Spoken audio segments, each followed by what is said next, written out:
Wir stehen in der romanischen Kapelle.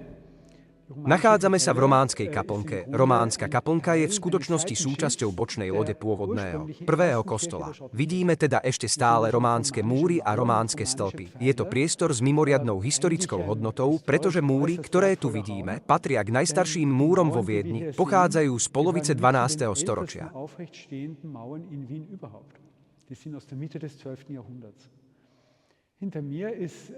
Za mnou v Nikách sa nachádza tzv. Románska Madona. Je to veľmi vážená socha, pretože ide o najstaršiu sochu Panny Márie vo Viedni. Pochádza z 13. storočia. Farba pochádza z 20. storočia. Koruny sú barokové, ale jadro sochy je skutočne veľmi staré. Nie je však zaujímavá len z hľadiska dejín umenia, ale aj duchovne, už v neskorom stredoveku, v 15. storočí. Bola uctievaná ako milostivý obraz, bola cieľom pútnikov.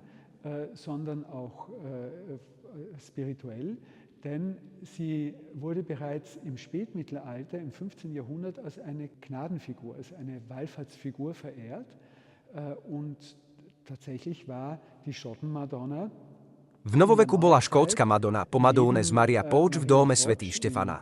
Najuctievanejším milostivým obrazom vo Viedni. Myslím si, že je to priestor, ktorý vždy nanovo fascinuje, pretože sme priamo na ulici. Za múrom je život mesta, tam je trh, doprava a mnoho ľudí, ktorí prechádzajú.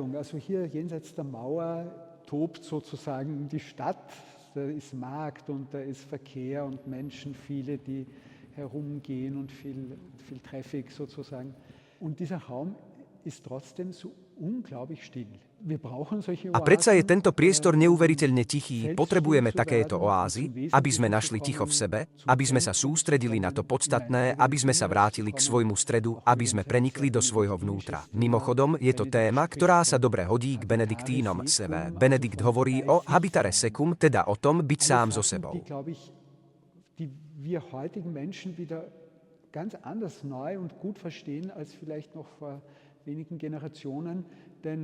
To je niečo, čo dnešní moderní ľudia dokážu opäť veľmi dobre pochopiť, lepšie ako možno pred niekoľkými generáciami. Dnes by sme to nazvali všímavosťou, autentickosťou, bdelosťou. Na to, aby sme to dosiahli, potrebujeme miesta ako je toto, takéto ticho, takýto pocit bezpečia a miesta, ktoré majú aj charakter uzdravujúcich priestorov, teda sväté miesta, kde človek môže nájsť sám seba a svoj stred, kde napokon môže dospieť k svojej pravde.